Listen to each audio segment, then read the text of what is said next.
Good morning, everyone. I'd like to provide an appropriate land acknowledgement. The city of Halifax is situated on Mi'kma'ki, the ancestral and traditional lands of the Mi'kmaq people.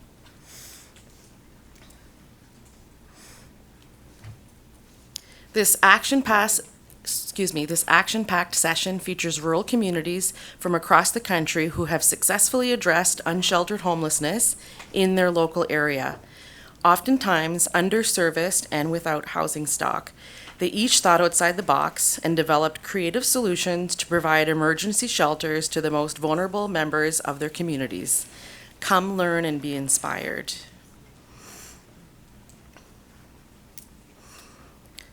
Our first speaker here today is Ellen Buck McFadden. So the rural and remote communities often struggle to manage unsheltered homelessness due to limited housing stock and lack of emergency services. Yet, many rural communities have access to motels, some of which were transitioned into shelters during the COVID-19 pandemic. This qualitative study explored the experience using motels as rural homelessness shelters in 4 rural Ontario communities. The presentation will share study findings including strengths and challenges of using motels as homeless shelters, recommendations to inform policy and funding decisions, strategies for underserviced rural communities to help address unsheltered homelessness. And a brief biography here of Ellen. She is a nurse who began her career in community health nursing within a variety of settings such as family health, hospice, and street health. She completed her PhD in nursing at McMaster University with a focus on rural social capital and its impact on health. Ellen is currently an assistant professor and the graduate program director in the Trent Fleming School of Nursing at Trent University, and she will also be introducing the co-speaker for her presentation.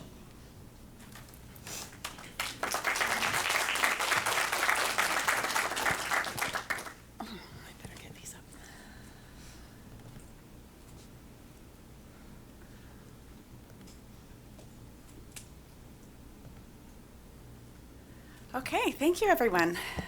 So I'm very happy to be here today to share a little bit about what we've been learning about motels as rural homeless shelters. I'm guessing a lot of you in the room have experience in rural areas and know that traditionally rural areas are quite underserved, often don't have access to shelters, transitional spaces. And so at the same time, most rural communities have access to motels.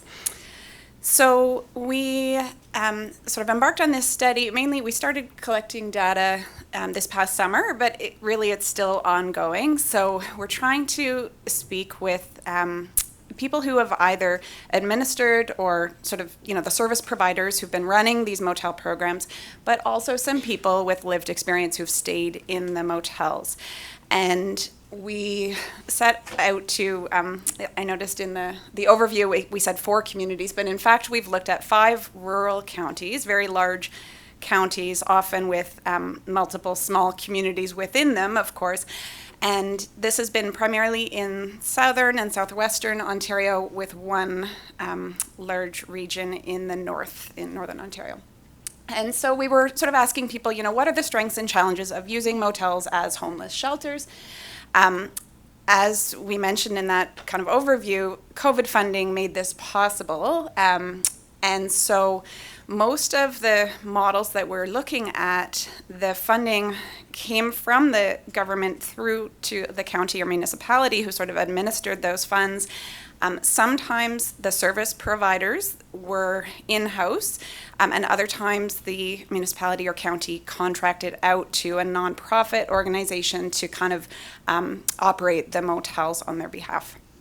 We're not going to get into a lot of details about the specific communities or the nonprofit organizations or whatever, just to maintain anonymity at this stage, but certainly, reach out if you want to talk one-on-one after. And I'm going to let Noma I should have introduced. Noma is my research assistant and a 4th-year nursing student at Trent that's been working with me collecting this data throughout the summer. All right, thank you so much for that introduction. So, in this part of the presentation, I'm going to talk to you about the models that we use for the motels. So, as she stated, we had 5 communities and they were grouped under 3 models that kind of fall on the spectrum.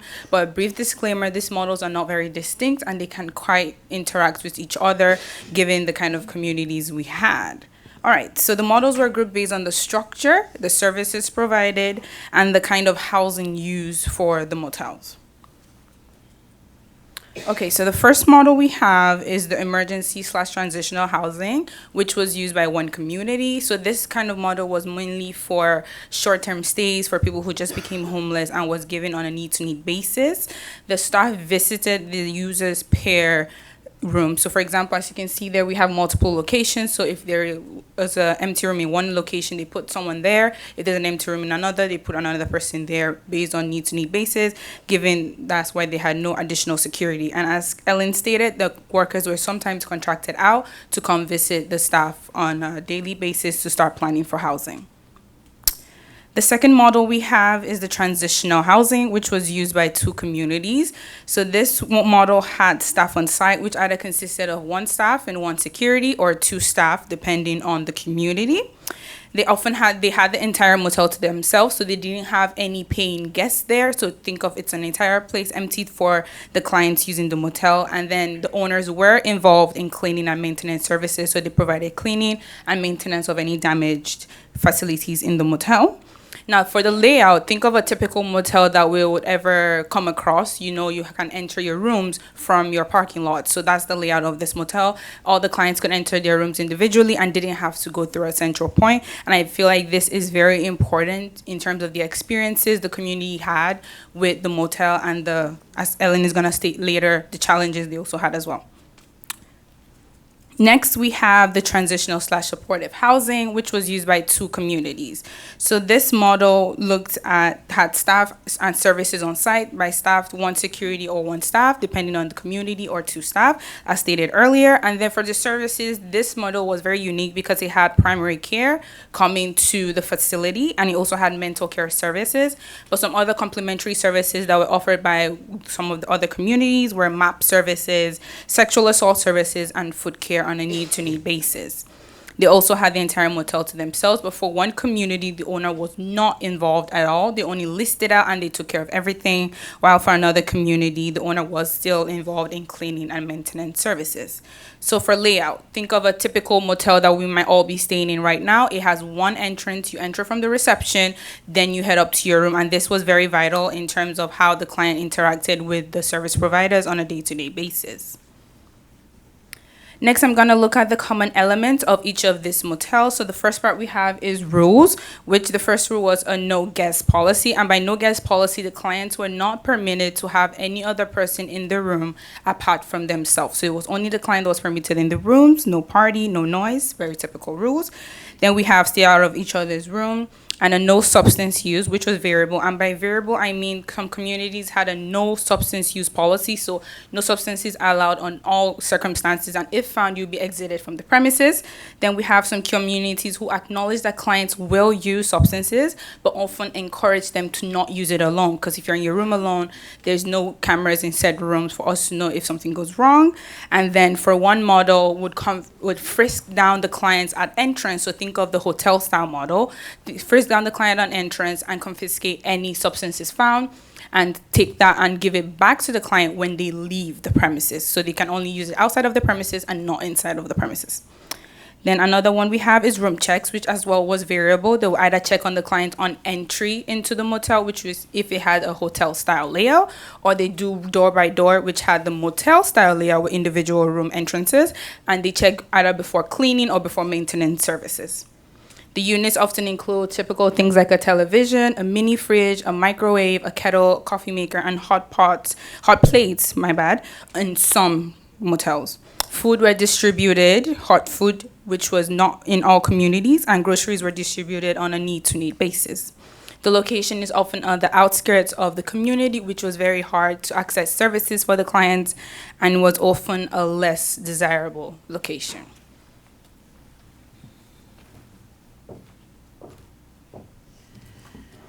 Okay, so as you know, this type of motel model was used in urban and rural centers, right? Lots of communities during COVID adopted this approach.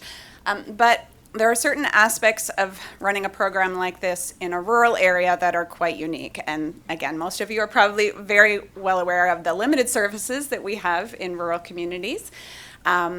And so sometimes there's no alternatives. There's the motel and that's it. There's no, when someone is asked to leave a motel program, for instance, there's no alternative for them. Often public transit is lacking. If there is transit, it's limited. Some communities have taxis and some have nothing at all. And when you are trying to kind of replicate a shelter model in a motel, normally that might include hot food, right? Or meals. This can be really challenging, again, in a rural community when you have few food delivery services or options. Some of these challenges were overcome through innovative approaches, like one of the communities, for instance, had meals being prepared by the dietary staff at the local hospital and then delivered to the motel. So there are ways to overcome some of these challenges. Rural people are very good at being innovative, of course. And then another kind of uniquely rural issue when comparing this model to an urban center is the fact that people know each other in a small community, right? And the quote on the next page really kind of gets at that a little bit. So this first quote, when I say SP at the end of it, that refers to service provider. And this particular model, it was the Model 2, where they had taken over an entire motel, and it was a lot of residents with very complex needs in this one particular setting. And so the service provider was saying, the people we serve are known to everybody in the community because we're a small town. They're in the newspaper for armed robbery or sexual assault or whatever. The hotels don't want to rent to them. Landlords don't want to rent to them. The police don't want them sleeping in their front lobby. So these are some of the challenges that are kind of uniquely rural. And then the lack of public transit is a challenge in lots of places. But even when there is a taxi service, sometimes the taxi doesn't run 24/7. Sometimes motels don't want to be called in the middle of the night to have, someone who's in need, come to a space, a safe space or whatever. And so sometimes in the middle of the night in the rural communities, again, you're just sort of left with very few or no options. So there were lots of strengths of this model. And one is that in a rural community where you have no shelter, this is a quick, viable option, right, is to have people staying in motels. Often rural communities have motels. Sometimes, as we mentioned before, they're not in the most desirable locations for tourists, for instance, kind of on the outskirts of town, and often partly empty, right? Which means you can get quick access to a room when you need it in an emergency. It offers people that kind of safety and stability of having a space where they can close the door, lock the door, look after their health, right? They've got a shower and a bed and a safe space to store their belongings and to just be safe themselves. And so this promotes that health and self-care that is so important. And then it also can bring service providers together. So in some communities, the service providers weren't always collaborating well, and so having this new kind of model and the funding created opportunities for collaboration and innovation in ways that they hadn't been doing previously in some of the communities. And the point there about avoiding certain spaces and people, that's sort of referring to the location of the motels. When we say that it's on the outskirts of town, that might seem like a challenge, and it depends on your perspective, I suppose. Certainly with respect to accessing the community, the services, getting to or from work or the grocery store or something like that could be more of a challenge. But for many people, having some distance from the downtown core was considered a good thing. And so it gave them a little bit of control over who they would see on a day-to-day basis. And again, I think one of the quotes speaks to that a little bit. So the quote at the top is from a service provider, sort of noting that the physician who was visiting the motel, this particular model, they had a physician coming once a week to the motel to see clients, and that the physician was noting people's health was improved, that was, related to the routine, the good food, being supported, getting access to treatment, crafts, cultural things. So this was a real strength of that third model where lots of those services were kind of integrated into the model. The bottom left there is a person with lived experience who was talking about that ability to kind of avoid the downtown core. So they came to their senses that they don't go downtown anymore because it causes problems, cracked ribs, scrapes on my face, infected arm, cuts and bruises. And so now they stay away from the downtown completely. So having that motel removed from the downtown was quite positive for this person. And then the last quote is, again, as I mentioned, about those relationships between community partners that were fostered because of this opportunity, and it was the best thing that could have happened for their community, they said. But as you can imagine, there are also lots of challenges with this kind of a model. I'm certain you're already thinking of some. So certainly when there was a combination of residents staying in the motel program with paying guests, tourists, that kind of thing in the same motel, this could create challenges, sort of disruptions for the other guests. Also, depending on the location, sometimes the neighbors in the area, there were sort of potentially disruptions for the neighbors. So there was a lot of sort of management of expectations, trying to kind of build relationships with the neighborhood businesses, trying to, some of the service providers, I think, were like kind of walking on eggshells trying to manage all of these things. Certainly damage to rooms was common and could be quite expensive, but it wasn't always intentional. Anytime you put someone in a room for any lengthy period of time, keeping in mind some of these guests were staying for 1 or 2 years, right, in these motel programs. So there's bound to be damages. Because of those first two things, really trying to find a motel owner that was willing to work with the service providers could pose a real challenge. And then when either, thank you. So sometimes the motel owner just said, "Forget it. I'm not interested." And again, small towns, not a lot of motels to work with. But also when someone was asked to leave a motel by the owner, oftentimes it was the owner who had had enough. There were no alternatives again at that stage. Substance use can be a challenge when people have a door that they can lock, and there's very few sort of controls with respect to visibility, cameras, seeing people coming and going when they have their own space. And of course, this is nice for their autonomy, but not always good for risk of overdose, obviously. And so some of the projects had several overdose deaths, actually, while they were running these programs. And sometimes from the perspective of people who were trying to stay away from substances, being in a motel with many other people that they normally would maybe use with downtown or whatever, all of a sudden they're on their front patios and they're all together in not really, I mean, it's sort of a congregate setting. They have their own space, but this could create challenges for some as well.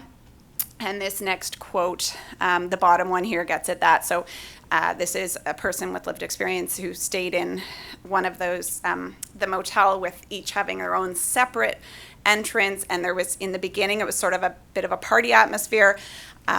One of the residents' friends died from an overdose, and this was a pivotal moment for them. They got sober, but then that party atmosphere still kind of continued, and then they found themselves always having to hide in their room. So it sort of became a very unsuitable place for this person after that. And that zero tolerance, that first quote is talking about how some hotel owners just, have no tolerance at all for substance use and partying and whatever. And so you're sort of at their mercy, and that creates a lot of that walking on eggshells, as I was mentioning. So with respect to recommendations, one really important thing is about relationships, and I think you all know that from your work. So that was relationships with the hotel or motel owner was really key. being upfront about, again, expectations and what everyone can provide, what the service providers can offer. Having staff on site was really important, obviously, for the motel owners, and taking some of that responsibility away from them. And also the neighbors. So in some of the communities, they actually kind of preemptively, went around and visited all the neighbors, all the businesses, tried to reduce problems before they arose. It was really important to involve lots of service providers. So in that more of a supportive model, when the service providers could be on site, when they had that common entrance and a communal space, which I'll get to in a second, that was sort of the most successful of the models, right? So lots of partners coming in and providing support to the residents was key. Taking photos, this is referring to like before someone enters a room and after, and that's to avoid the inevitable problem of a motel owner that decides if the county's paying for the reno, that this is a great opportunity to take advantage of that, right? So that happened a couple of times. The layout and the communal space is really key. So if you're trying to work with a motel, but they have those individual, entrances rather than a common entrance where you can have regular contact with the staff, then at least a communal space is important. So trying to turn some kind of space within the motel into a common area where maybe people would come and get their meals, or you could interact with them on a daily basis, was really key. And again, in that space, offering activities to occupy people's time. Helping to facilitate transportation. So if it is on the outskirts of town, and maybe that's the only option you have, or it's just a great option for some people, but they still need access to and from town, obviously, on a daily basis. And so figuring out what that looks like in each community might be different. And then I think the last point is to recognize that it won't work for everyone, and it is not, the only solution, but in rural communities with few other options, it can be a very viable solution.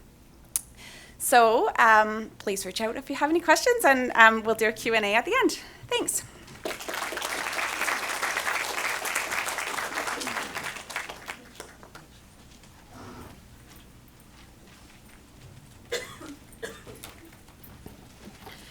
Our next speaker is Kate Mitchin. Kate works at the Safe at Home Society, and they were successful in securing $5 million of CMHC's Rapid Housing Initiative funding to retrofit Whitehorse's biggest downtown hotel in 2022. Learn about their experience getting the Yukon's largest permanent supportive housing project off the ground. Nonprofit housing isn't the norm in the North, and capacity is slim at best.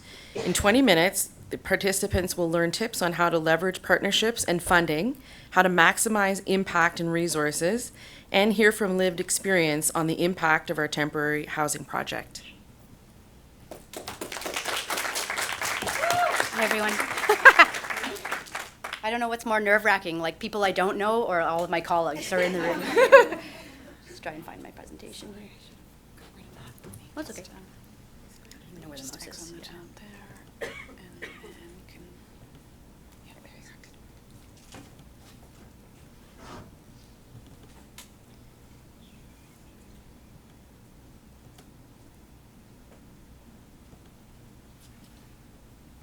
Okay, it's up there. So, my name's Kate Meachin. I have the privilege of working and playing on the traditional territory of the Kwanlin Dun First Nation, the Chitan-Quatan Council in Whitehorse, Yukon. I'm the executive director of Safe at Home. We're an organization that has a mandate to end and prevent homelessness across the territory. To give you a bit of a scope, we've expanded as an organization. In 2021, we were a team of about 4, and we're now a team of about 35. So if you don't know much about the Yukon, that's okay. We're a small population, about 36,000 across the territory. Whitehorse is about 28,000. We work with a by name list, which isn't the same for all rural communities, but our by name list has more than doubled since 2020. And as of July this year, there was 226 individuals on the by name list, 72% of whom self-identify as Indigenous. The majority of those on the by name list are experiencing chronic homelessness. And we're seeing actually over time that the acuity of individuals on our by name list is actually increasing. So people's needs are becoming more and more complex as the longer they're experiencing homelessness. Whitehorse, like some other communities, is a service hub. So we have lots of people flowing from our other smaller communities. We also led the country in population growth from 2016 to 2021. So this has for sure amplified our housing shortage. There's a direct intersection between the toxic drug crisis and homelessness. We have the third highest rate of violence against women in the country. And so, how it all began, a lot of coffee. My colleagues would probably say I have tenacity. So we were awarded Rapid Housing Initiative funding after we applied in 2020, and we were put on hold and were awarded under Rapid Housing 2.0 in January of 2022. So what we were looking at was a conversion of the largest supportive housing project in the Yukon. Would bring us 67 permanent rental units, which includes a mix of studios, 1 bedrooms, 2 bedrooms, and flex units. The flex units are they can be 2 bedroom but turn into 3 bedrooms, so you can accommodate intergenerational families that may need to close their doors and have space from each other but still maintain their housing. Deeply affordable, so our rates are set at income support rates so that no matter whether you're on a fixed income or income support, you can afford the rent. And 24/7 supports on site at all times. We also, because it's a hotel, like a lot of other hotels, you have huge ground floor potential. So we anticipate being able to transform that ground floor space into offices for other nonprofits or commercial space, or transforming it into social enterprise. We have a commercial kitchen on site. So we really lost traction basically overnight. We went from a $6 million project to a $36 million project. Enter the roller coaster. and also my advice to other organizations trying to do this work under Rapid Housing. The change of use, which we didn't have the foresight to really dig into with the rush of applying for Rapid Housing. So the change of use from commercial property to residential property triggered a bunch of stuff in the building code. In addition, when we went into the project, we hadn't done a thorough building code assessment, and we learned that after purchase of the building was not structurally sound. It had deficiencies in its mechanical and electrical. And on top of just the deficiencies in the building, we have rising costs in the building sector, high demands on small construction industry in the north. And so you can imagine the impact that this had not only on our community, but on us as an organization. What I would also say is that the depths of the disclosures around the conditions of the building meant that no matter who is going to operate this building, if we were to sell it back to a commercial entity, the work has to be done. So this building is in the downtown core. It's in a perfect location. We want to hold on to this piece of property because of what we feel it can do for the community. I'm skipping over my slides a little bit. So yeah, you can see our timelines are totally blown. So we learned about this after building purchase. So from January 2022 to about March, we learned of these blown timelines, and we had to scramble to kind of figure out how we were going to address this shortfall. I'm pleased to say that as of 2 weeks ago, we are at $35 million. Yeah, it's really cool. But we still need 5.9. So if anybody has $5.9 million, I'm all ears. that takes me into I'll talk a little bit about the public perception and the credibility. So not only is this hard for the organization, it also has impacted the hope of individuals who were seeing this as their future home. It's also impacted the credibility of our organization and what we can do as nonprofit organizations in small communities. And so it's been a bit of an uphill battle, I think, in terms of leveraging that support. But I think we're getting there. And one of the ways we're getting there is because, 2022, we had anticipated doing our renovations and having people moved in basically by September of 2022. But because we couldn't do that, we had to hold and pay for an empty building with zero funds, like as an organization, none. So the only way we'd be able to pay our bills was to open our door for temporary occupancy, which became our greatest gift.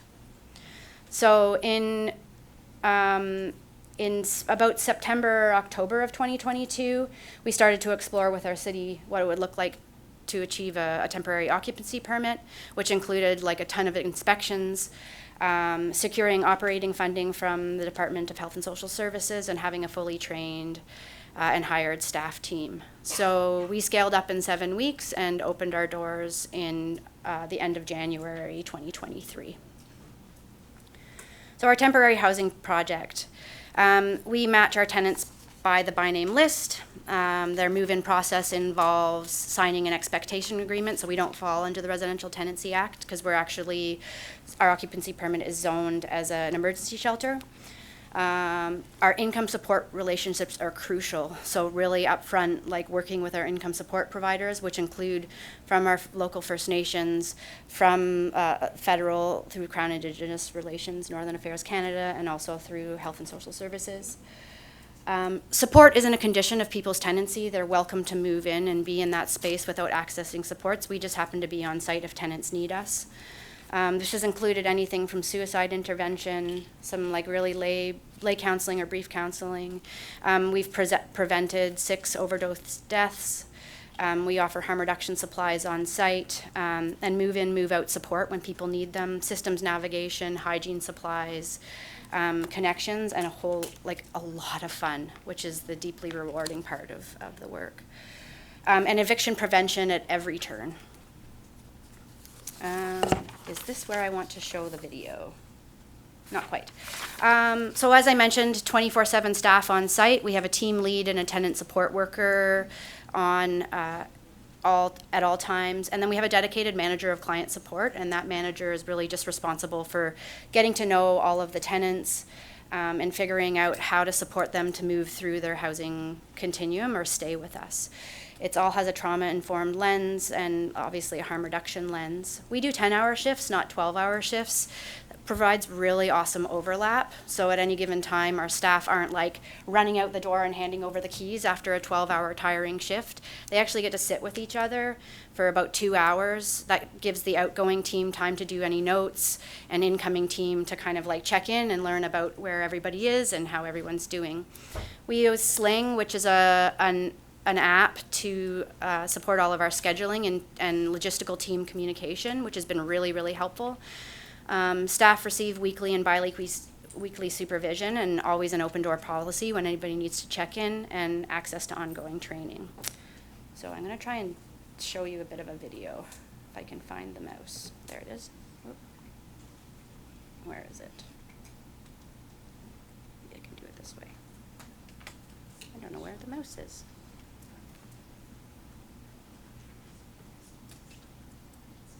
Anybody know why I've lost the mouse? It's on there, but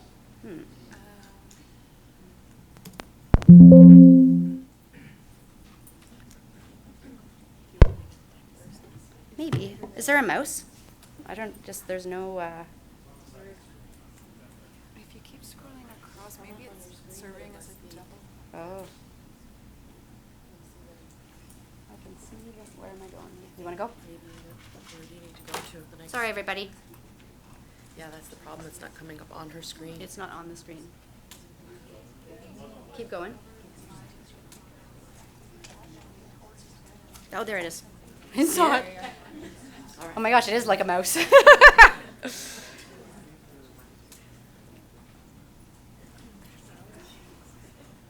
Oh, Darn, the people that, Gotta bring it all the way to the one Yeah. side, either side of the screen, And then bounce just- back to yours. okay, did it not just go to the other side of the screen? And then keep moving it in the same direction until it comes back onto your screen. I'm not doing that.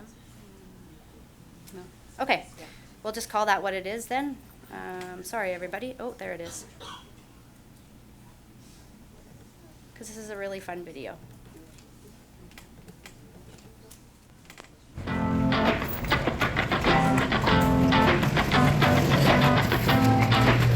Full screen, they said it would automatically, but I don't know if that one's here too.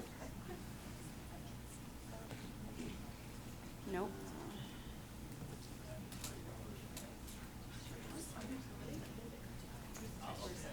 Thank you. Social workers aren't tech people.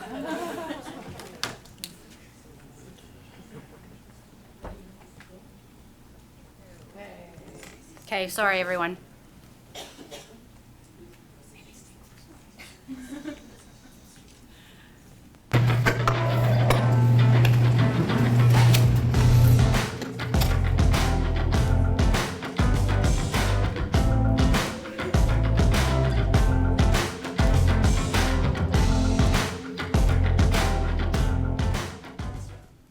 My name is Lisa.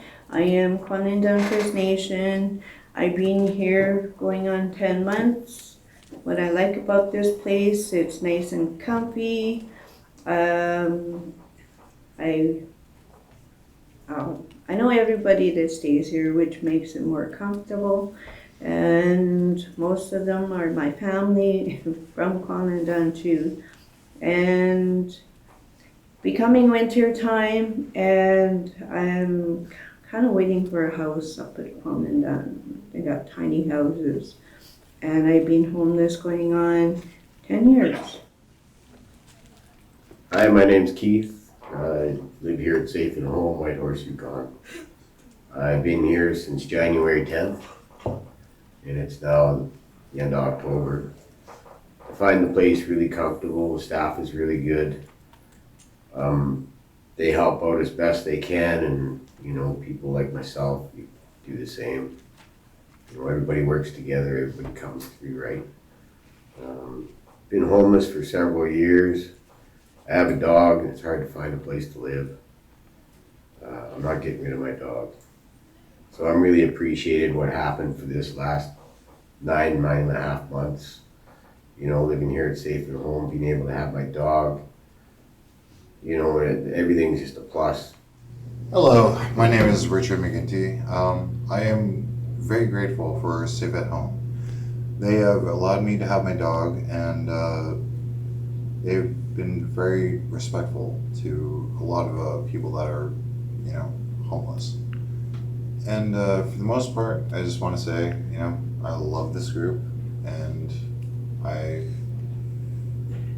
would support anything I can do to become another member of Safe and Home.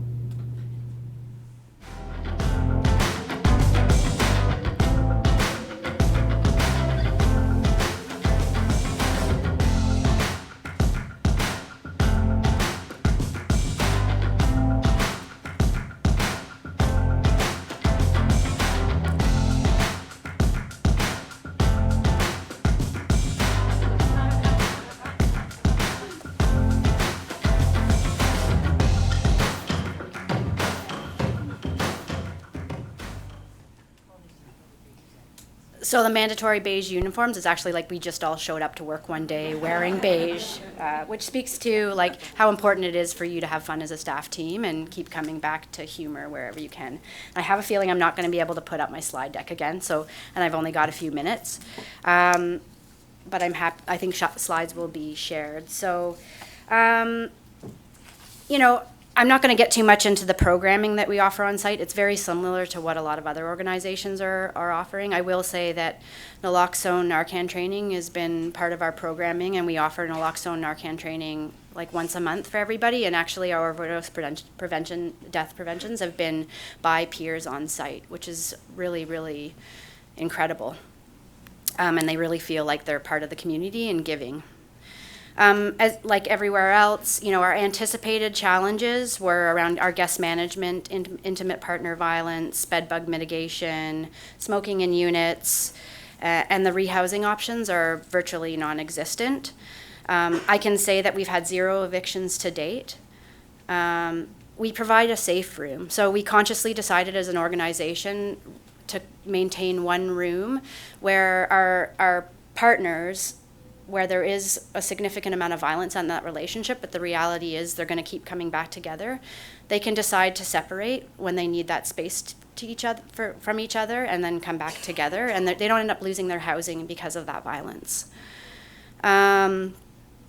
We treat everybody for bed bugs prior to moving in, so support everybody to do laundry.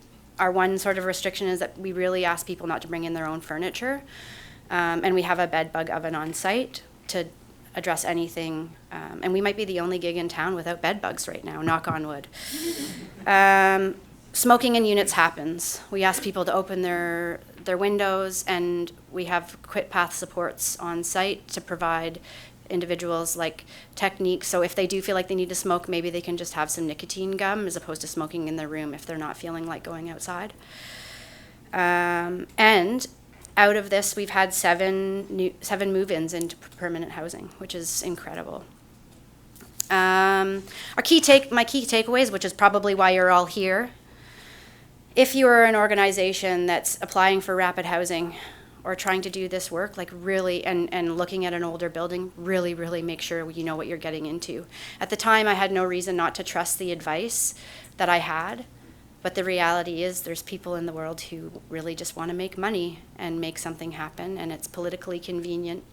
And so really, really make sure that you hire or you find other companies to do assessments, your appraisals, your inspections, who you trust and are in it for the right reasons.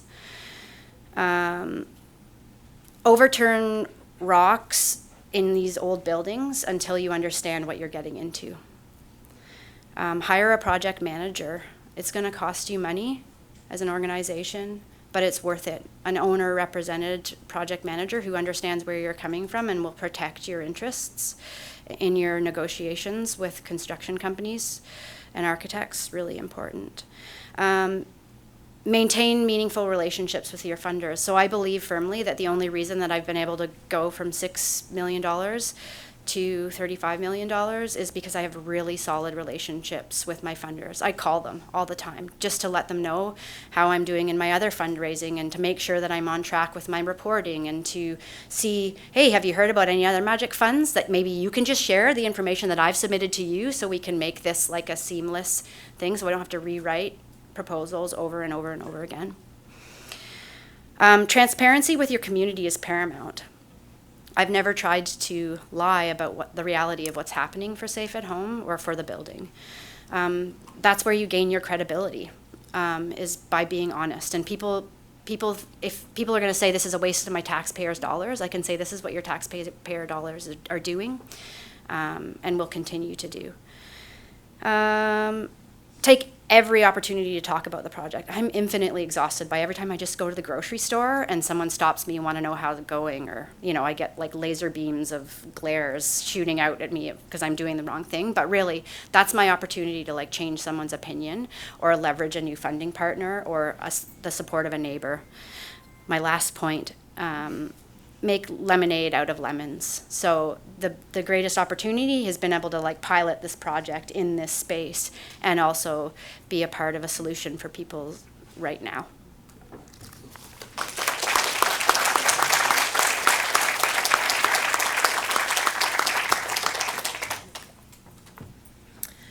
Our next and the last speaker is Jessica Cleric. She is the Executive Director at the Homeless Society of the Bow Valley.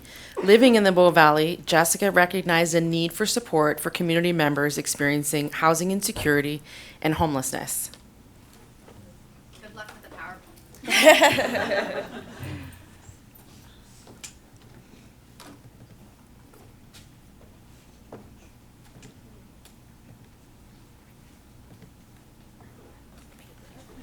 Okay. That would be wonderful. Actually, I don't think it'll. It's okay. I can just. All right. Hello, everyone. I'm so excited to be here with you today. My name is Jessica Cleric. I'm the Executive Director for the Homelessness Society of the Bow Valley, otherwise referred to as HSBV. That's our acronym. I just want to first take a moment to acknowledge that myself and the HSBV team reside, work, and play within the Treaty 7 territory. That is traditionally the territory of the Ira Nakota, comprised of the Bearspaw First Nations, the Chiniki First Nation, and Goodstoney First Nation, as well as the Tsuut'ina First Nation, and the Blackfoot Confederacy, which is comprised of Siksika, Piikani, and Kainai.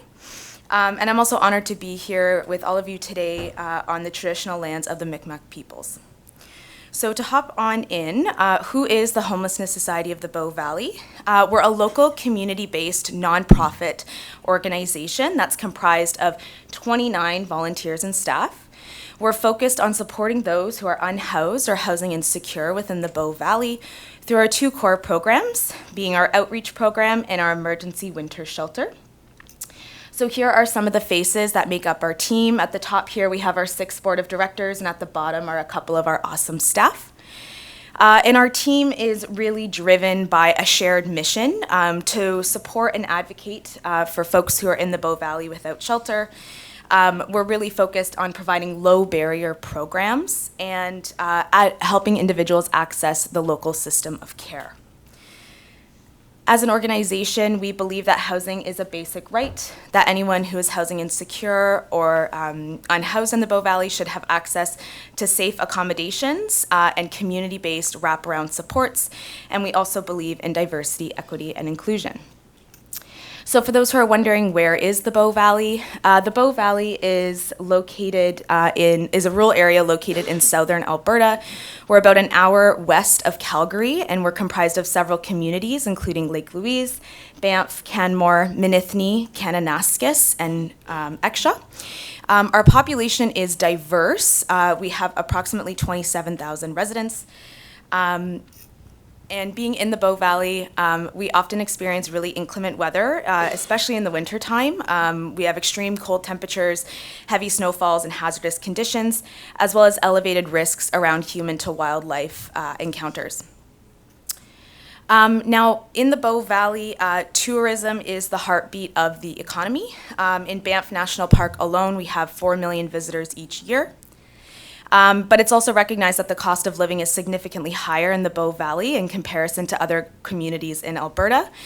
In fact, in a report released by the Alberta Living Wage Network, it was reported that the average recommended wage for Bow Valley residents is $32.75 per hour.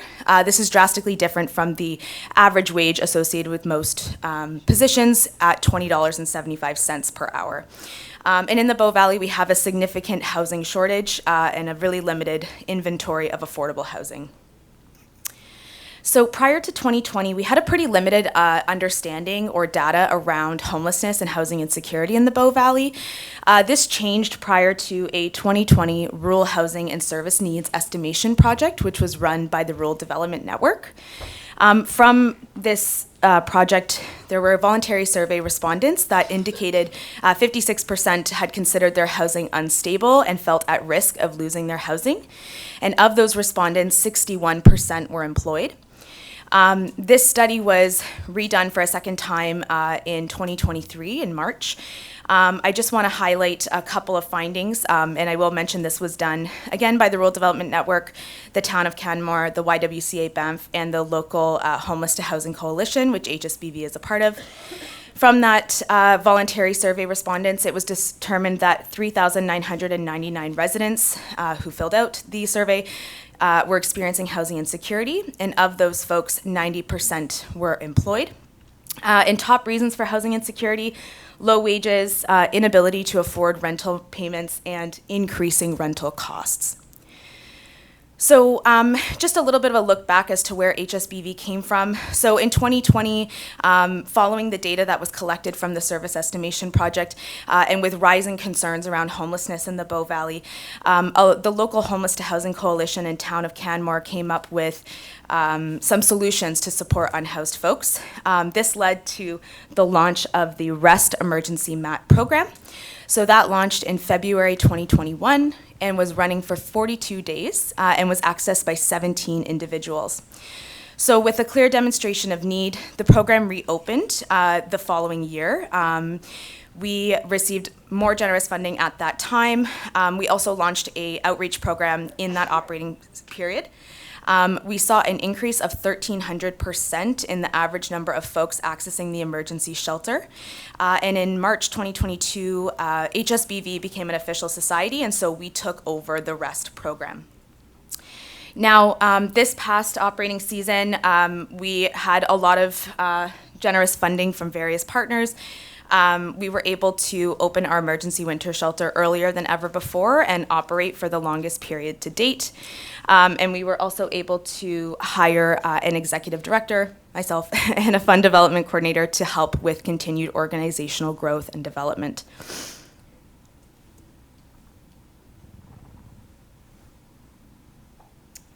This year, sorry, I should also mention, this year we are planning for the next emergency winter shelter season. We're planning to operate the emergency winter shelter for the same duration at minimum as last year, with the goal of operating earlier, so opening earlier in December and hopefully closing later in the spring. That's just dependent on funding and space availability. Now, as I mentioned, we have two core programs. So our first program is our outreach program.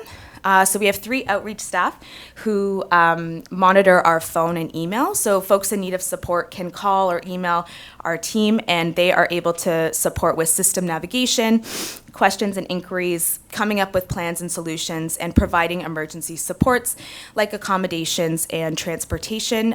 That's dependent on our budget and availability and is done through our partnerships with local hotels and hostels. So we have, just to demonstrate impact, from April 1st to November 1st of this year, through the outreach program, we've provided 15 nights of emergency accommodations in local hotels and hostels, 21 nights at a local campground during the camping season, 5 emergency taxi rides, and 12 emergency bus rides. We also have our emergency winter shelter. So as I mentioned, this coming winter will be our 4th consecutive operating season. We have 2 staff on site at all times, and we try to make sure that our space is as safe and inclusive as possible. We do follow a low barrier approach, so we have minimal requirements for entry. That includes no sobriety requirements or ID requirements. On the left here, thank you. On the left here, you'll see a photo from St. Michael's Anglican Church. This is a local church that we ran the emergency MAP program the first 2 years. On the right, you'll see Scout Hall. This is a municipal building that's been provided by the town of Canmore. The town of Canmore has donated the space in kind between the hours of 12 a.m. and 6 a.m., which we are really grateful for. Now, just to provide a little bit of a snapshot of the impact of the emergency shelter program last operating season, we had 30 individuals access the space. We had an average of 2.3 guests per night, 263 total shelter bed nights used, and 16 partner referrals. And importantly, we were open for 11 extreme cold nights, and that's based on the Government of Canada's definition of temperatures below negative 27 degrees Celsius. So being a low barrier shelter, when folks come to access the program, they're not required to share demographic information, but we do have an optional and voluntary survey that we encourage guests to complete. Last operating season, we had 7 surveys completed, and what was determined is that 71% identified as Caucasian, 29% identified as First Nations, 86% identified as between 36 and 55 years of age, and 14% between the ages of 56 and 64. Now, here's just a little bit of a comparison of the use of the emergency shelter program over the years. So our last year, we had 30 individuals access the space. The year before that, we had 26, and before that, we had 17. So we do anticipate that the number of folks accessing the program will increase, especially as the awareness of our program in the community continues to grow. So one of the things that we really prioritize is informed growth and making sure that our programs are meeting the needs of our community members. So we often engage in conversations, host feedback sessions, and distribute surveys to our partners, the clients who access the space, and our internal team. So last winter, we hosted 2 in-person guest feedback sessions where guests were invited to join an open dialogue over a warm breakfast. And one of the questions we asked, if the shelter wasn't operating in the winter, where might you stay? Just going to highlight a couple responses. Some folks said camp in the forest, so sleeping rough, finding space close to a warm building. We also asked, what, if anything, would you change about the shelter program? Some of the things we heard, having extended checkout times in the morning, so beyond 8 a.m., having a permanent shelter space or at minimum extending the shelter operating period, and having additional food supports and daytime supports. So what we're trying to do to address these recommendations and implement changes into our program this year, we've requested an extended checkout time at our shelter space. That's TBD, but the request has been put forward. We have successfully received a local Bow Valley Food Bank grant, so we will be having a hot meals program at the shelter space. And we're also focusing on fundraising to extend the shelter operating period and work towards a longer-term permanent solution. So I timed my presentation last night, and I'm well over 20 minutes, so I'm going to summarize these next 2 slides here. We did send out community partner feedback surveys last spring to see how we can, how the program is viewed in their perspective and how the client referral process was going. And one thing they strongly liked or found helpful that we've been doing is distributing program cards. So on the right here, you'll see an example of one of our cards. Basically, they're printed out, dropped off at partners, and they just provide details about the program, hours, location of the shelter, contact information, which helped folks access the program and partners to refer. So I'm just going to highlight a little bit about what's to come for HSBV. So we are hoping to apply for charity status with the hopes of becoming a registered charity in the 2024 year, to be determined. We are looking to have a long-term sustainable funding pool. So like many other nonprofits, I mean, like all nonprofits, fundraising is critical, and that's the way that we achieve our funding. And so in order for us to operate long-term and to extend our operating period, we're really trying to enhance our fundraising initiatives. I do want to take a moment to acknowledge all of our current and continued funders and donors. We're so grateful for their support. I did want to provide a little bit of a breakdown of our funding from last operating period. So we had 24.5% came from the Rural Development Networks, the Reaching Home grant. 36.7% came from community donations, and this was through donations from the Bow Valley Builders and Developers Association, Origins at Spring Creek, as well as Our Lady of the Snow School. We had 18% come from the Women Nancy Powell Foundation, 10% came from our fundraising initiatives, 5% from community grants through the Bow Valley Banff Canmore Community Foundation, the Bow Valley Food Bank, and we had 5% from municipal contributions from the town of Canmore. Now again, in the interest of time, I did have a slide about our current funding breakdown for 2023-2024, but I'm going to move past that. And since this is the current fiscal year, I anticipate that this breakdown will change anyways by the end of the year. So maybe next year I'll provide that update, but we're very grateful for all of the funding that we do receive.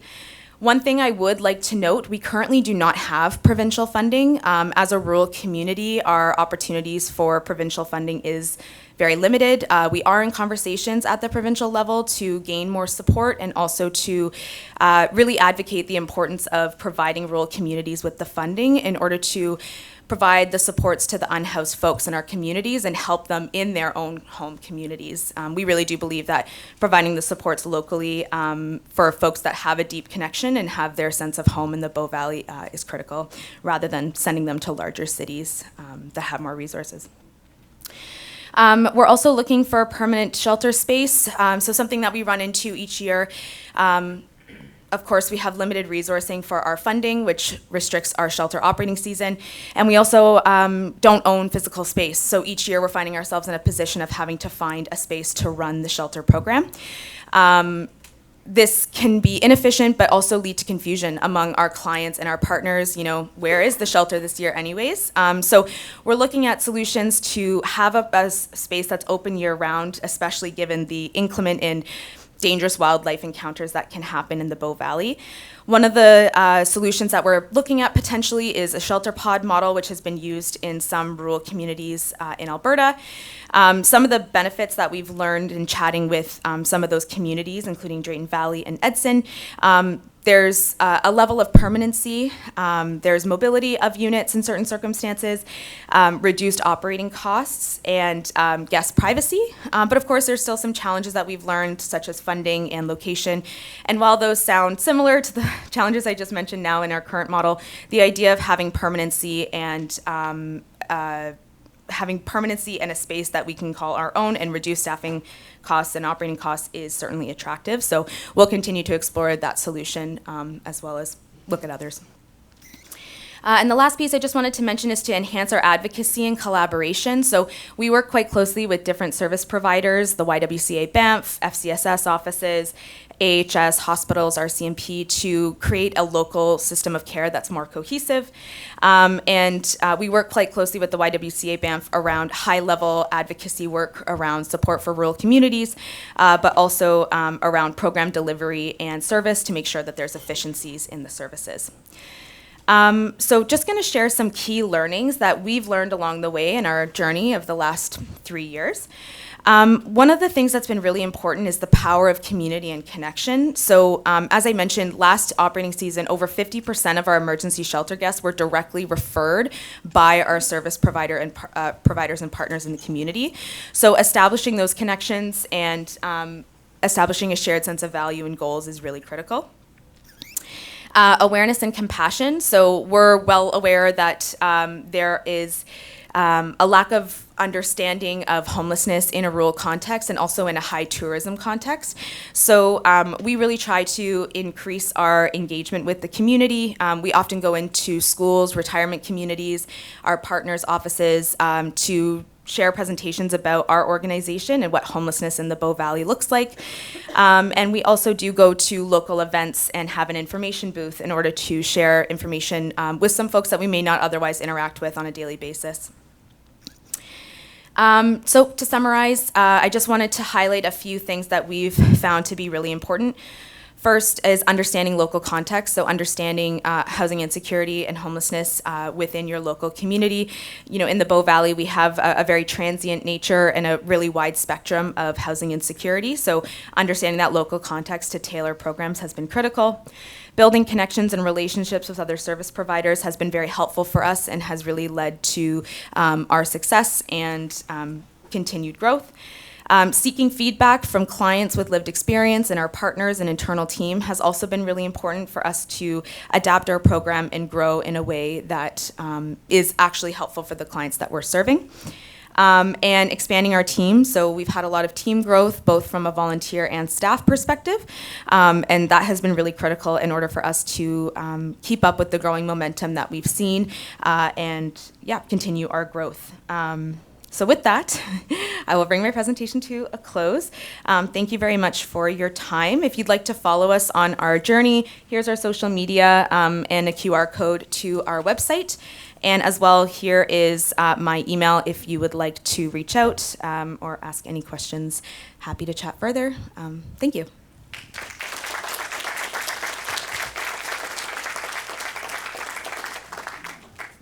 Thank you so much. Could we get a nice round of applause for all 4 of our speakers today? I should have introduced myself at the top, but I didn't. My name is Melissa Harvey. I work for the Bathurst Youth Centre, and I'm the program manager for Reaching Home for Rural and Remote New Brunswick. So if there's anyone here that is from New Brunswick, feel free to reach out to me if you could use some money. So the next part of this, we're going to open the Q&A, and so there's a microphone in the back of the room, and we'd ask that you use that for the translation. On a un microphone en arrière de la salon. S'il vous plaît, posez vos questions là pour la traduction. Thank you. Good morning, ladies. First of all, I just want to point out how much of an inspiration you are. I'm sure to all of us, but certainly for me. My name is Robert. I'm proud to represent Zach's Crib, which is a brand new shelter opening up in northeastern Ontario in the next 4 or 5 weeks or so. My question is about the White Horse model. One of the opportunities that we may have in the future is converting an existing nursing home, and that's about to be vacated. Actually, it was vacated this week. And I'm curious about your strategy around meals. There was a slide that said food sharing, but what exactly is your approach to providing meals for the folks that are there? It's a ad hoc one. We have a commercial kitchen on site, but in our temporary incarnation, we were told by our insurance company that if we were to offer meals on site, it puts us into like a boarding house model, which means our insurance costs go like through the roof. So we've had to be a bit creative. We have a community freezer, so that allows people to store frozen foods, a lot of traditional foods like wild meat and stuff, so that they can go and access it. People have hot plates and microwaves in their rooms. We connect people directly with the food bank, which for people who don't have conventional cooking, like a whole on stove and oven and stuff, they can get smaller portions coming from the food bank. But most of our folks access our meal programs throughout the community right now. Future state of the project, I hope that commercial kitchen can perform some function in terms of providing meals on site. But there's no perfect solution. We also really want to encourage people to be getting out in their community and maintaining those connections rather than staying isolated in their own rooms. So we kind of see, unless there's a real transportation or mobility barrier, for the most part, we've found people getting out in the community. And then the community fridge is just, we get donations from some of our local restaurants. So making sure that there's food there at all times. I don't know if that's helpful.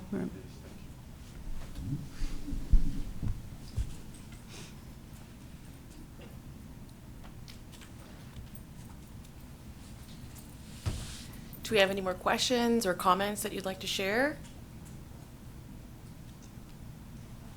Okay.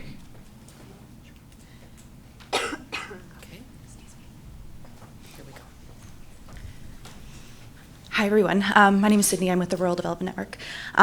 Thank you all for your presentations. I echo the gentleman's sentiments from earlier.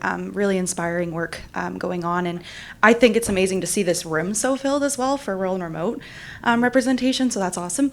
I just have a question, and this could be for any of the speakers.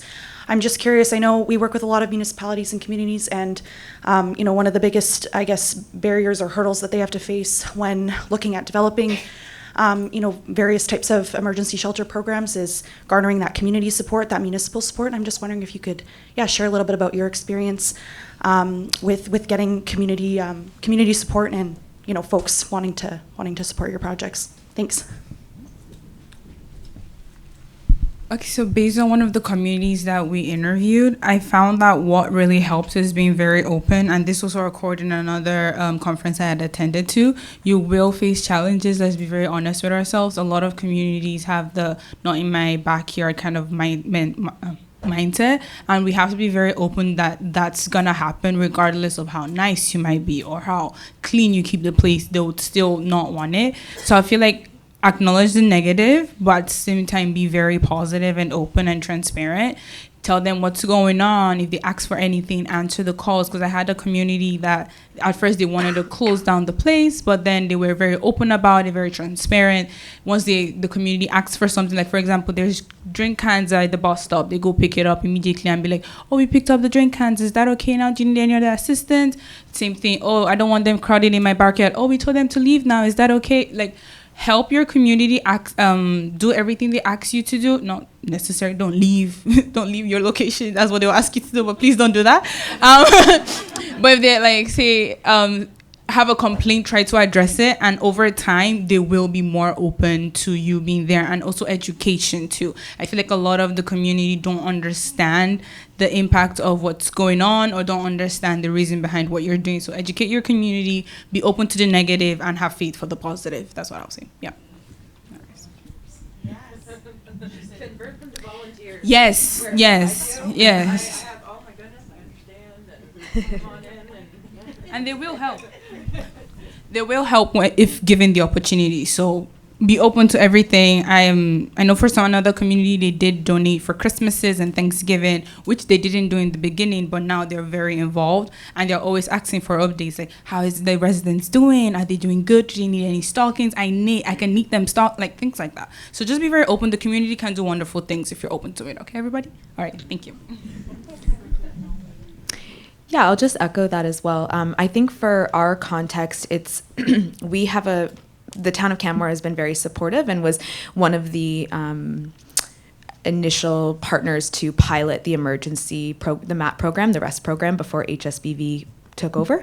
I think just to echo being open and transparent with the community, but also taking opportunities to educate. For our being in the Bow Valley, as I mentioned, prior to 2020, there was really a lack of understanding of homelessness and whether homelessness even existed in the Bow Valley. So the data has been really helpful just to reinforce the need for supports, and then demonstrating the impact of programs has been really critical. I think that the community, I mean, especially in rural communities, as we all know, everyone knows one another, it's a small setting, and generally want to help and make sure that the community is a place that's open and safe for everyone. So just kind of building on those positives and using every opportunity to educate. I had mentioned that, we, HSBV, will have information booths at events. So if you can do that, if you can approach public event organizers, maybe you can ask, can I have a booth at the event? And you just use that opportunity to educate, provide some data, and outline some opportunities to get involved. We went to the Folk Fest, we've been to Arts Place markets, you can go to farmers markets. So just find any way to have a bit more of a public opportunity to be public and engage. I don't know if working with our municipality is an infinite challenge, especially because we own our site and we're working on this conversion. So it's actually really about zoning. But what I will say is, similar to my relationships with funders, like I'm responsive. I always try and come at my conversations, even if I'm frustrated, with like gratitude for a willingness to keep coming back. It is a matter of education and also like extending a hand. So our municipality does not have a mandate for housing and homelessness whatsoever, except citizens of Whitehorse keep coming back every single municipal election, saying housing is our number one priority. So it's like, this is an opportunity for the city to be perceived to be doing something.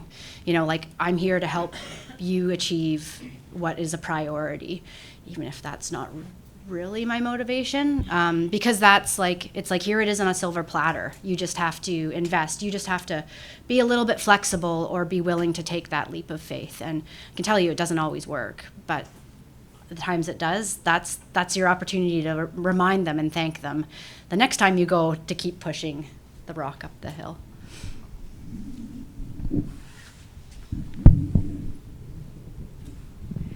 Thanks. I think I'll just add one thing. It's a bit of a tangent, but I've been doing work on rural homelessness for several years now, and recently, I think for the first time, I'm finding that municipalities and counties and whatever are really taking ownership of the issues around homelessness and have moved away from that idea of the Greyhound solution, sending people to the local city, right?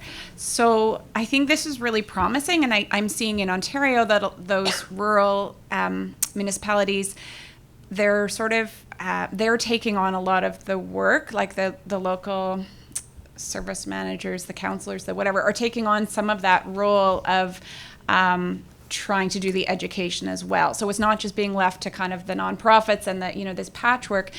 So I think that's really promising. That's all I was going to say.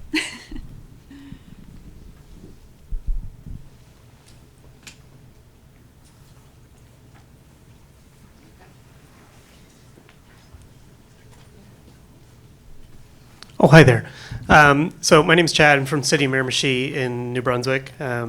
So City of Miramichi should be qualified. We have 18,000 people, so it's for the most part a small town in the rest of Canada. But so as a city councillor, obviously in this room coming to this conference, but I guess help me in kind of creating more advocates and more allies around my table. What should I be doing as a peer to... You got an answer? Yeah. No, I was going to say add me because we're really a big part of what's going on in Miramichi with authors. Yeah, 100%. Yeah, so I'd like to chat, but so the question I guess is what advice would you give someone in my situation to help build allies, kind of, because I got more of a nudge, wink, wink, a little bit more of a candid conversation. Vulnerability can be there. But yeah, I guess looking for advice. I'll say the number one thing is you're their ally and be your own ally. Never give up, because I feel like the isolation can definitely feel very threatening to just stop talking about it. But the strongest thing you can ever do is continue talking about it. Because at the end of the day, you can't change someone's mind, but at the same time, they can't change yours. So make sure that's your strong point. Continue to talk about it, especially in meetings. But my advice is just continue being your own ally until the people come and join, because there are people, and if you don't keep speaking, or if you for one reason stop, you will never find those people. But if you continue to do it, continue to stand strong even in the moment of dark times, you will find your people. That's my encouragement. Just continue to stay strong. I believe you would find someone. Just don't give up, especially right now. This is very hard for everybody in this room, very discouraging, very annoying sometimes. But we need each and every one of you in this room to not give up and be your own ally, especially for the people we're working with. And you would find success somewhere. I hope so. Thank you. I'll just add to that. I would also say turning to the other service providers in the community who already interact with vulnerable, folks or folks who are unhoused or housing insecure, because they have, that experience, even if they're not directly related. Job resource centers or FCS. I'm not sure if FCSS is the same in New Brunswick, but that's what they're called in family community support services, and get testimonies from them and hear their perspectives, and then bring that back to your fellow counselors, just to have more power. There's, of course, more power with more voices, and with their direct experience, they may be able to touch on things that, or provide some further insight that you may not have right at your fingertips. And can I add to that? I think one of the partners you might consider would be local universities, if they're, I don't know how local they are to you, but they're ish, yeah. So there are people who can help you sort of collect some of those testimonies and data, and we know that government often likes data, right? So those are sort of free resources that you might be able to tap into to help you with collecting some of that. Yeah. Say thanks. Thanks very much. And I guess to kind of volley that back, for advice on our end, timing is everything. I've seen a difference response in our meetings from 6:30 to 9:30, right? The conversation that happens at 9:30 versus 6:30 is different, right? We're all human. We all have egos. We get hungry. So that idea of keep coming back and shifting and pivoting, having other people ask conversations and open doors, is just kind of that relentless and that shift and pivot all the time. Because like I say, the timing is everything from month to month, the budget cycle to literally the minute. But yeah, appreciate that feedback. Thank you. Thank you for your presentations. I thought they were great. I'm actually answering or providing some input on this question. So I am from a District Social Services Administrative Board for the Kenora District up in the northernmost part of Ontario. And what we've done is really started reaching out to not only our partners that we tend to discuss with, but we've really reached out and we host community roundtables that include our resource-based services as well as our local retailers, and we've really approached this topic by saying we're going to be as transparent as we can, and we're here to have those difficult conversations. And that has created a shift where we had municipal leaders who were a little standoffish, concerned, now coming into our shelters and visiting our shelters and saying, like, we really need to know, looking at policy, looking at legislation around why we're low barrier, why would you not be a high barrier, like, we don't understand this, and really taking them through a day in the life of someone who's homeless. So really open up to your communities, not only service providers, because we do this work, we understand it, we're passionate about it, but really reach out to even neighbors who are against you, because they do shift and become, I don't want people to know that I'm supporting you, but I understand it now. So now I'm a little more supportive. So I would encourage anyone to host.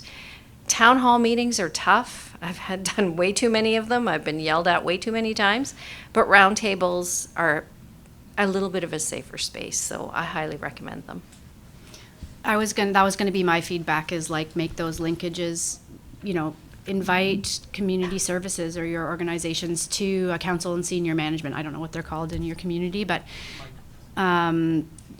invite them to come go for tours as a council to some of these places if your organizations are open to that. And also I think like trying to help people make the linkages between other issues, because it's not like housing and homelessness in isolation. You can link it to transit, you can link it to community safety, you can link it to community beautification. If as an organization I'm saying, here's what the exterior of the building is going to look like, and here's how we're going to light it well so it's safe for everyone, like those are some of the things that people can lean into, as opposed to just we link it to intoxication in the downtown core all the time, if people are like those sorts of pieces, and then leaning on the people that do have the data to demonstrate impact. Good. I guess it's still morning. My name is Rod. I'm with the Salvation Army York Housing and Support Services. We work in York Region and Durham. We operate 2 shelters. One is rural, the other is in a mid-sized town. And I just want to share my experience, very different when it comes to looking at new programs or new facilities, dealing with getting that inertia and support. The Sutton Youth Shelter was new in that town, probably going back maybe 12, 13 years ago. And it was a little bit of an uphill battle. Our women's shelter in Newmarket was very easy, and yet it was plopped right in the middle of a business and residential neighborhood. But it went relatively smoothly, considering. And one of the differences was that there was a consciousness, a public consciousness, that there was no women's shelter in all of York Region. So York Region, I don't know if you know the geography, is Markham, Vaughan, all the way up to Lake Simcoe. So you have high density in the lower, and then farms and cottages in the north. And so there was no service. So it became a talking point. And so you had some community champions, you had municipal leaders. It became politically expedient to get on that bandwagon. You had local businesses.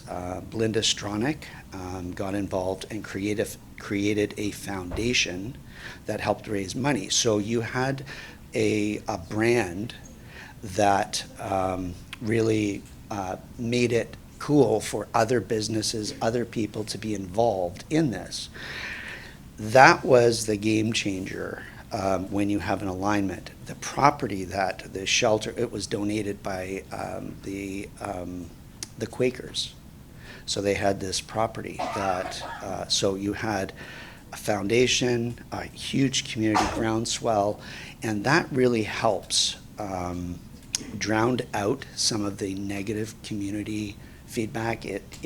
You have a larger voice.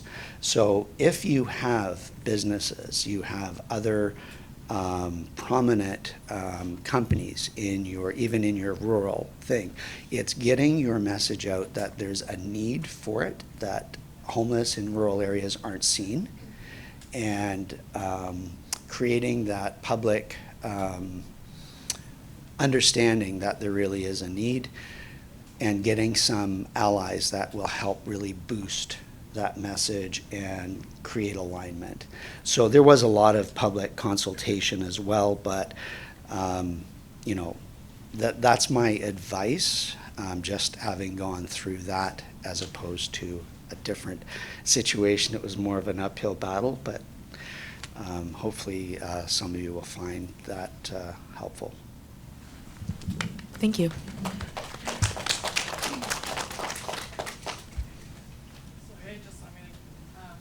My name is Renee. I'm from the Homelessness Society, and I just want to commend you for thinking outside of the box and being creative in addressing the issues in your community. I am in the same boat as Yukon right now. We did get a hotel, and once we started opening the walls, and we realized how bad that situation is. So I'd love to connect with you more, but just want to commend you on all the hard work. Thank you.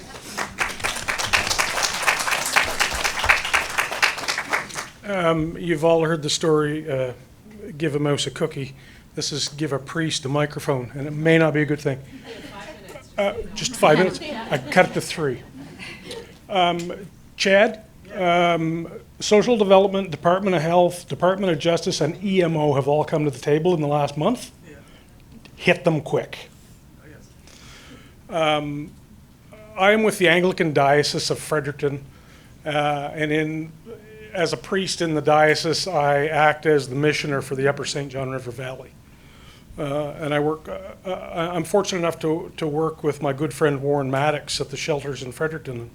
And the latest initiative that we've started is trying to move people back upriver after their migration, move them back to sustainable lives, to their support networks, their families, their friends, the people that they shouldn't have left to begin with to chase the big paycheck that didn't exist once they got to the city.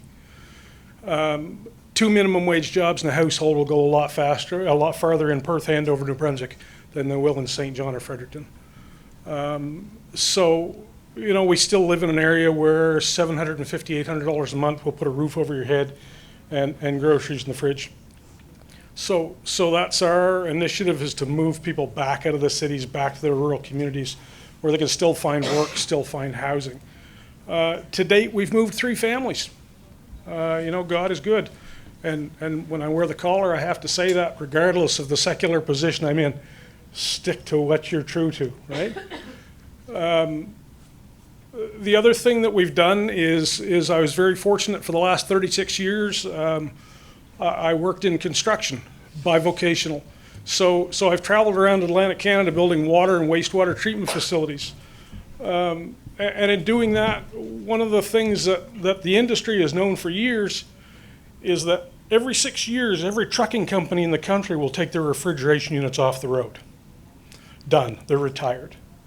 Those can be acquired for $3,500 to $5,000 a piece. They're 53 feet long. They're insulated. They have refrigeration units on the front that will heat and cool. We can construct a 7-unit facility with a fold-down bunk, table, window, individual entrance doors on the road for $15,000 to $20,000 a piece, that are heated in the wintertime, cooled in the summertime, and have a 12-volt power supply to the diesel engine to light and provide technology plugins. So that's an option, and they're on wheels. All you have to do is phone a trucking company, and they can put them anywhere in the province in 6 or 7 hours. I'm done. That's 3 minutes.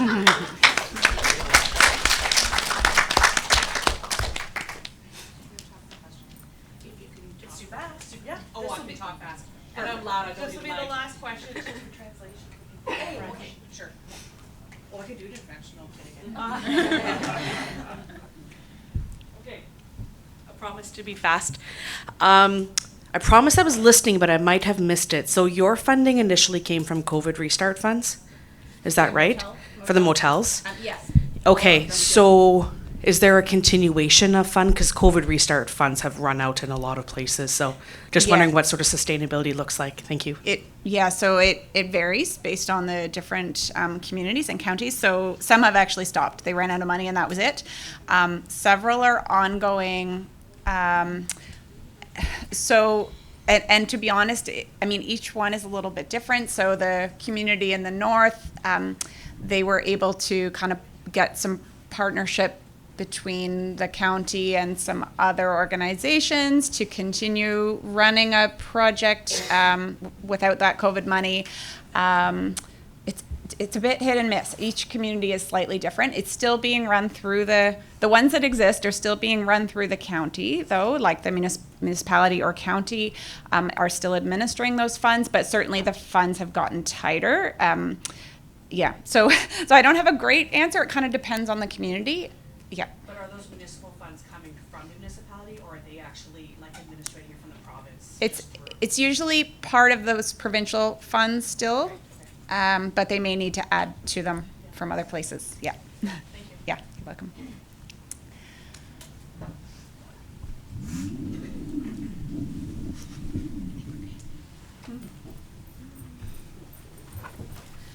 Thank you, everyone. That concludes our presentation for today.